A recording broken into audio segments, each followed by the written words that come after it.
Ma, sa birthday ko gusto ko po ng bagong cellphone. Natanggap ko na rin po pala yung pinadala niyong sapatos at tsokolating isang kahon. Pero ma, may napanood po ako sa balita. Marami daw Pinoy sa ibang bansa ang inaabuso at inaalipusta ng mga amo nila. Ayoko po sanang mag-alala, pero ako lang po ay nagtataka kung ba't hanggang ngayon ay wala ka pang paramdam sa amin nila kuya, ma. Kamusta ka na ba? Marami sa ating mga kababayan nang dahil sa kahirapan ay nagsisipagliparan, nakikipagsapalaran sa magandang kapalaran, pero sa kasamaang palad, hindi lahat nagtatagumpay dahil marami sa kanila ang hindi na nakakauwi ng buhay. Gusto lang naman nilang kumita ng pera para matustusan ang pangangailangan ng pamilya. Kaya sana, bago nyo buksan ang bawat balikbayan box na ipinapadala, kamustahin niyo muna silang mga nagpapadala. Hello po sa inyong lahat. Natutuwa po ako na makasama ko ngayon ang isang youth na napaka-aktibo sa kanya nabibilangan na theater production.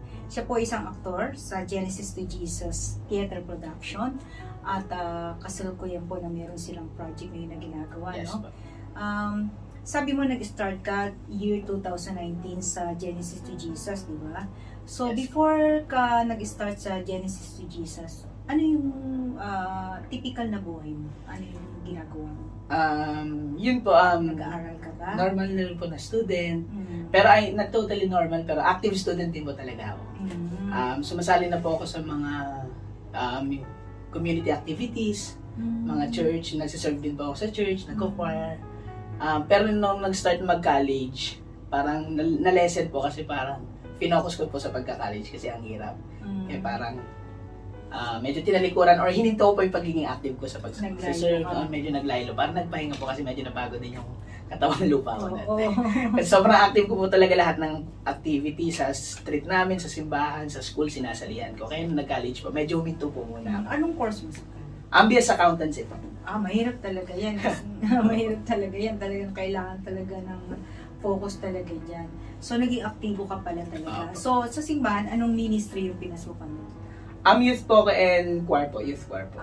So maganda talaga ang yung voice. Kaya pala. Tapos mahilig ka na talaga din mag-acting. Opo, since Kaya- elementary. Oo. Pero nasabi mo kasi syempre, malaking bahagi na sa isang kabataan na katulad mo na mag-create ng pangarap sa buhay, di ba?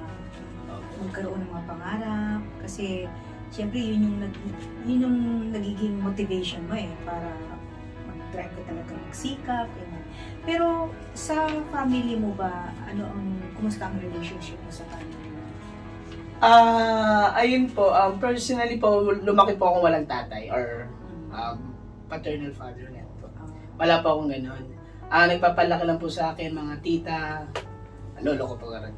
Then may mama naman po ako na nakasama, pero kasi po, nag-iba-iba po siya ng asawa, so parang minsan sumasama ako sa kanya, minsan iniwan niya ako sa bahay, ganun. Parang nag-iiba-iba rin po kami ng address, tumitira kung saan-saan, kung saan po nakatira yung asawa niya, tumitira doon po kami. So parang nung bata po ako, ganun po yung sitwasyon ko, nakalakihan ko. Palipat-lipat ng bahay, ganun po. Ang hirap pa rin ng kalagayan mo, no? So, nakwento mo nga sa akin na dumating sa point na pinamili yung lolo mo sa between yung stepfather mo at saka sa inyo. Pero ang pinili ng mama mo ay yung stepfather mo. Ano yung pakiramdam? Ayun po, actually, dati, hindi po ako confident or komportable na pag-usapan to. Or i-share po yung buhay ko about yun sa family ko kasi parang masyado kang, Personal. parang kada ma-open pa lang may iyak na ako, ganun po. Pero yun nga po, yung nangyari kasi noon, ayun nga, diba, nakwento ko pa na iba-iba po yung naging asawa niya. Kasi po, may times na sinasaktan po kasi siya. Kaya iniiwan niya, tapos mag-aasawa na naman siya. Paulit-ulit lang po. Tapos may time na yun nga, parang nag-away sila ng asawa niya. Tapos umiiyak siya pumunta sa bahay namin. Kaya pinapili siya ng lolo namin. Na, o dito ka mo matulog, ganyan-ganyan. Tapos pinapili na siya. Pununin mo na lahat ng gamit mo pag nandito ka pa bukas. Kasi pinili mo yung ano. Pero pag wala ka na, ganyan. Kasi pagising po namin ng umaga bago pumasok sa school yun, wala na po agad siya. Para madaling araw pa lang tumakas na siya. Tapos sumama siya dun sa asawa niya po ngayon. Bilang isang anak, ano yung pakiramdam? High That time, ilang taon ka? Grade 6 po ata ako, kaya bata pa ata, grade 7 po. Kaya parang, Parang hindi mo pa masyadong pero may realize. pakiramdam ko. Ano yung naramdaman mo nun? Ayun po, nagulat. Kasi parang ang sabi ng lolo, doon ako nasaktan yung lolo ko po yung nagsabi, yung tatay ko po nagsabi na, paano ba yan, mas pinili ng mama niya yung asawa niya. Parang binuli Ganyan, ka. Ayun. mas kaya galingan niyo lalo sa pag-aaral niyo. Parang minotivate na parang, wala kayong aasahan sa mama niyo kasi parang nagalit din sila eh. Pero kami naman po, ayun. Pero hindi ko po alam, pero hindi pa ako naman nagpapaka-plastic. Pero totoo pa na parang nasaktan po ako, pero hindi ko po magawang magalit. Hindi ko po parang lumaki pa ako, hindi marunong magalit. Kaya parang kahit ganun po yung naging desisyon ng mama ko po noon, wala po talagang galit. Pero masakit nga po, parang, ayun, nakatatak na, nagmarka, na parang ito, lumalaki ako na, ako hindi ako pinili ng mama ko, may pipili pa kayang iba. Yung may mga ganun nga po. So, yun dahil hindi mo nailabas yung galit mo, nagmanifest yun, di ba, sa mga relationship mo, sa kung paano mo dali ng sarili mo, nagmamanifest kasi yun eh. Kasi may mga emotions na kapag hindi natin nailalabas, talagang lalabas at lalabas yun sa ibang paraan. Halimbawa, hindi nagiging successful ang relationship mo. So, saan nagmanifest sa'yo yung mga ganong bagay na hindi mo nailabas yung emotion mo na yun?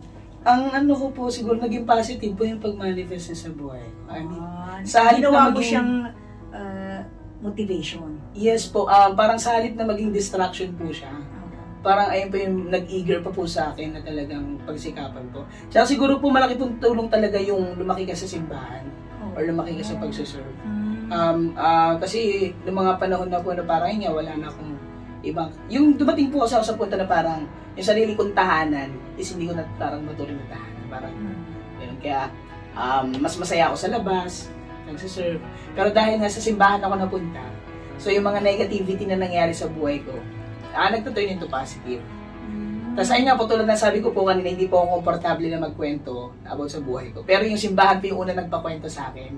Nung, ewan ko po kung paano po nalaman ng isang ano po dun, ng coordinator po namin na parang, Holy Week po noon, parang, mag-share ka ng buhay mo sa harap ng maraming tao. Nung una parang tinanggihan ko pa po.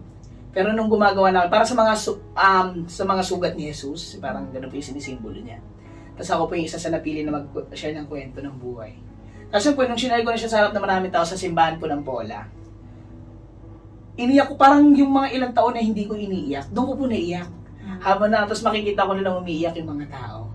Parang doon ko pa na-realize na, bakit ko ikakaya yung kwento ko? Parang, husgahan nila ako na, ayun kasi inisip ko dati. Husgahan, ganyan, bata, pinagtatawa na, pero nakita ko yung kung paano sila umiyak na parang, ay may mga taong dadamayan ka, may mga taong may inspire sa kwento mo, na hindi mo dapat kinakahiyan. Oo, kasi makatutulong din sa kanila, makatutulong din sa iyo para sa healing mo, di ba? So, isang bagay kasi ilalabas mo siya at natatanggap mo na siya ng maluwag sa kalooban mo. Kasi once doon na naikukwento mo na siya na hindi ka na masyadong umiiyak, ibig sabihin, nag-start yung healing mo. Kasi natatanggap mo na siya. So, importante talaga yung pagtanggap sa sitwasyon, di ba? Pero hindi ka ba nagalit sa nanay mo talaga? Hindi ka, sana hindi na lang siya yung maging mother ko. Hindi ba dumating sa point mo yung hindi naman po yung sana hindi na lang siya. Parang pero nagtanong, what if iba po yung mama ko? Parang ganun yung pagkakatanong. What if iba yung mama ko? What if iba rin yung tatay ko? Kasi hindi man nila. Pero ayun, hindi naman, siguro po kasi lumaki rin ako na pinunurin ng pagmamahal. Yung mga lolo ko tsaka mga tita ko po. Kahit sa kanila pa ako lumaki, ayun, minahal naman po talaga nila ako. Kaya siguro parang hindi rin po ako nalayo ng landas. Kasi nandun din po yung pagmamahal nila. Though iba pa rin po kasi talaga pag nanay mo talaga, iba po yung feeling ng ganun eh. Kaya parang, yun, mga family day, never ko na-experience kasi nga. Pero yun, dahil laking pasasalamat ko rin mga po, yun sa mga tita ko, sa lolo ko. Kasi kahit ganun yung mga papa ko, parang naalalayan. Hindi po talaga. At least yung love tank mo, medyo nalagyan. Hindi totally yung wala talaga yung love na napuno sa'yo. So, ibig sabihin, nakaranas ka. Kasi sabi nga nila, hindi mo raw maibibigay yung hindi mo naranasan. Yung wala sa'yo, di ba? Pero at least, yung pasalamat ka sa lolo at lola mo na, at ang mga tita mo Apo. na naggabay sa iyo. At saka malaking bagay din na naging part ka ng simbahan. Simbahan. So talagang napakaganda na isang kabataan ay involved sa isang community. So yun yung bali nagpatatag sa pagkatao mo. So ngayon, ang ginagawa mo, paano nung college ka, paano yung resources? Ayun nga po, bali nung nag-college po ako, medyo huminto nga po kasi nag-focus po ako sa school. Then ayun, tinutulungan po ako ng mga tita ko, ng mga lolo ko po sa pag-aaral ko. Yung mama ko po kasi, nakapangasawa nga, minsan nagbibigay, parang ganun. Pero madalas po hindi. As in, parang once in a lang po. Tapos, ayan, nagbibigay. Tapos, pero nung college din parang isa rin po siya sa naging mabigat. Kasi bukod sa nagkaisip ka na po, parang mas mararamdaman mo na talaga yung problema po sa paligid. Doon mo lang maunawaan na kung ano yung kulang sa'yo, kung ano yung wala sa'yo. Kaya parang, ayun po yung parang nalugmok po talaga ako. Kasi nga parang iniwan ko yung iba ko pong ginagawa para sa college. Which is akala ko makakapagpahinga ako, pero mas lalo akong napagod.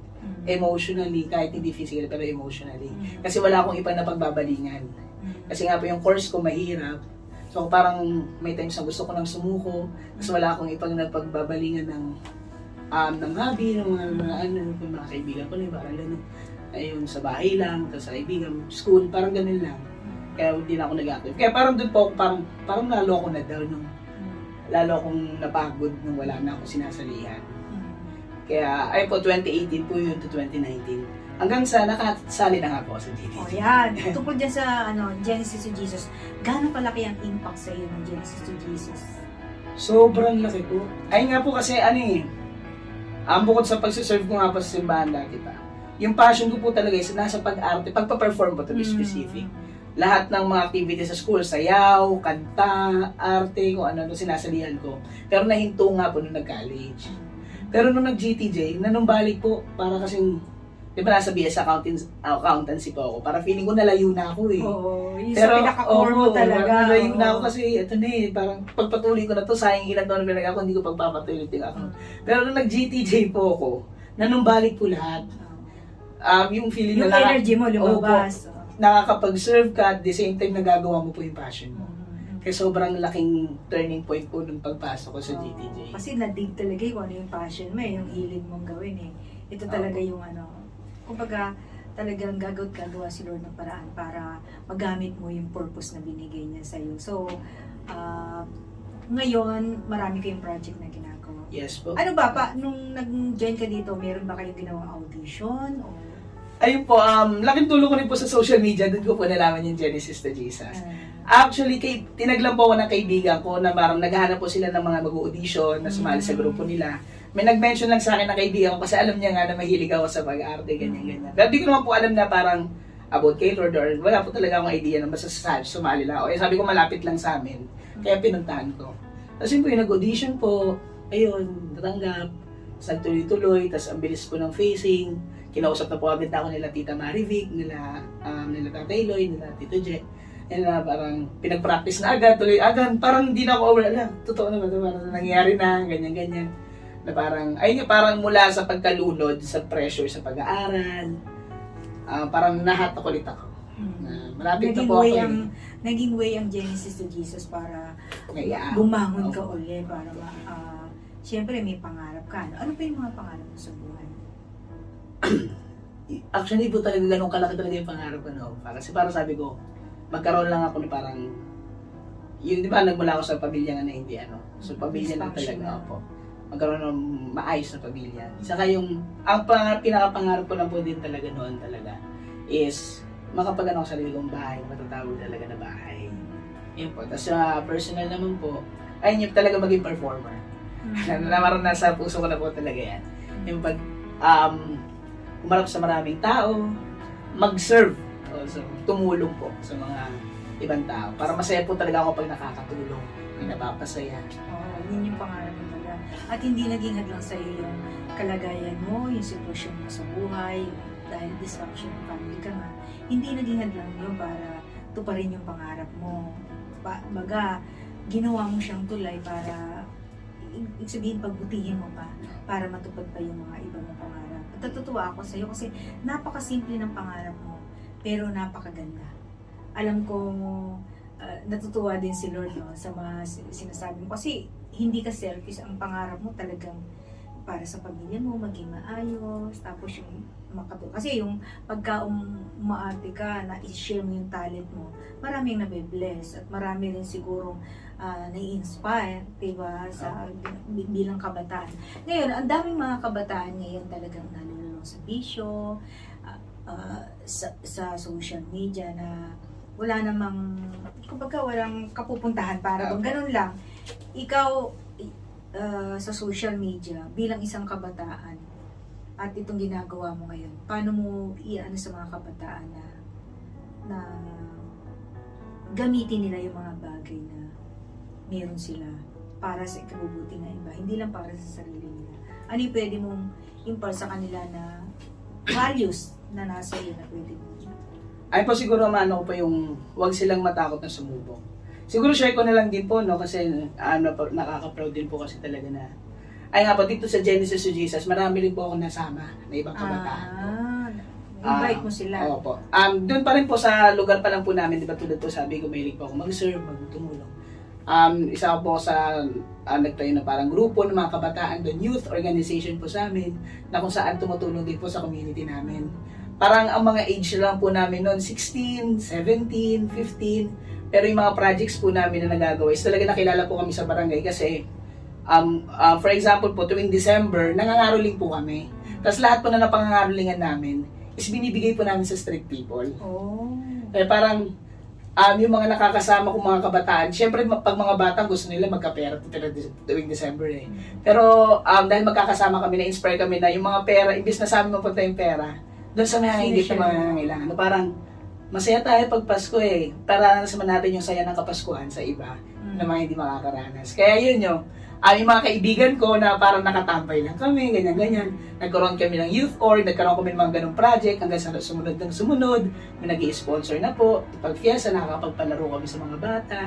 Tapos ayun yung sinasabi ko sa mga kabataan eh, na mga kaibigan ko, nakikilala, huwag silang matakot sumubok.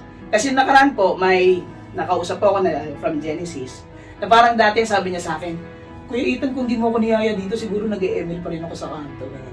Kasi may times po talaga na mga nakikita ko lang sila sa daan. Tapos kanyari, sama kayo sa akin, ganyan-ganyan. Parang dito po, ang alam nila, manonood lang kayo. Pero pag nandito na sila, naiinganyo na din opo, sila. papa-actingin na po sila, magugulat sila, wala sila, bilang aarte sila. Hindi ko, parang hindi po nila namamalayan, no? Unti-unti ko na palang nababago yung buhay nila. Parang, doon ko lang din po na-realize, nung may kumausap po sa akin, na parang hindi ko rin ina-expect, na may nababago na pala akong buhay. Na parang may napapalis na pala ako na mapunta dito sa Sabi ko, ayoko kayong idamay sa stress ko, pero gusto ko kayong idamay sa kasayahan na ginagawa ko dito. Kaya yun po, nakakatuwa po na ayon sa mga ka-youth ko po, ang lagi ko sinasabi sa kanila lagi. Kasi minsan nahihiya sila na ipakita talaga kung ano yung galing nila. Kasi hindi pa nila na-discover at dito lang nila na-discover. Kaya sabi ko, huwag kayong mahiya, huwag kayong matatakot sumubo kasi hindi naman nakakamatay ang pagkakamali. Hindi naman siya nakakamatay. At may mga taong handang tumulong sa atin. Handang tulungan kayo na ilabas ko ano man yung mga tinatago nyo. At baka meron pa kayong mga talento or mga kakayahan na hindi nyo pa talaga na-discover.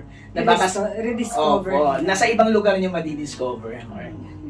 Ako, thank you, Christian. Ang dami-dami mong in-impart sa kanila, lalo na sa mga kabataan ngayon, na pwede nilang matutunan at magaya yung energy na nararamdaman mo ngayon. Sana sa mga kabataan na nakakapanood sa atin ngayon, i-rediscover nyo lang kung ano yung talent na binigay sa inyo ng Panginoon. Kasi diyan kayo huhugot ng lakas. Diyan din kayo huhugot ng para matupad yung mga pangarap ninyo sa buhay. At tingnan niyo si Christian, halata mo yung kanyang energy, yung kanyang passion, yung kanyang pagmamahal sa kanyang ginagawa. Masaya siya dahil kapag ang isang bagay ay patuloy mong ginawa na may tuwa sa iyong puso at ginagawa mo na mayroong kang passion at ginagawa mo sa Panginoon, talagang marami kang matatangay. Talagang marami kang kabataan na matatangay. May imbibe nila yung energy mo, yung positivity mo, yung mga magandang bagay, yung values na nasa puso mo. Maraming salamat sa iyo. Thank you rin po. Thank you so much sa iyong pag-unlock na imbitahin kita dito sa aking channel. Sana po, meron ka bang channel? Ayun po, Ethan Padil po sa TikTok. Spoken poetry po yung mga contents ko po doon. Ethan Padil po din po sa Facebook at sa YouTube. Ayan, i-follow niyo po si Christian at marami, ako, ngayon ko lang kasi medyo na-discover yung spoken poetry. Ang ganda niya. Yun yung modern, parang balagtasan. So, yun po, paki-follow po si Christian at thank you so much. At thank you po sa inyong lahat na sumubay din sa akin. Thank you po. Bye-bye. Bye-bye po.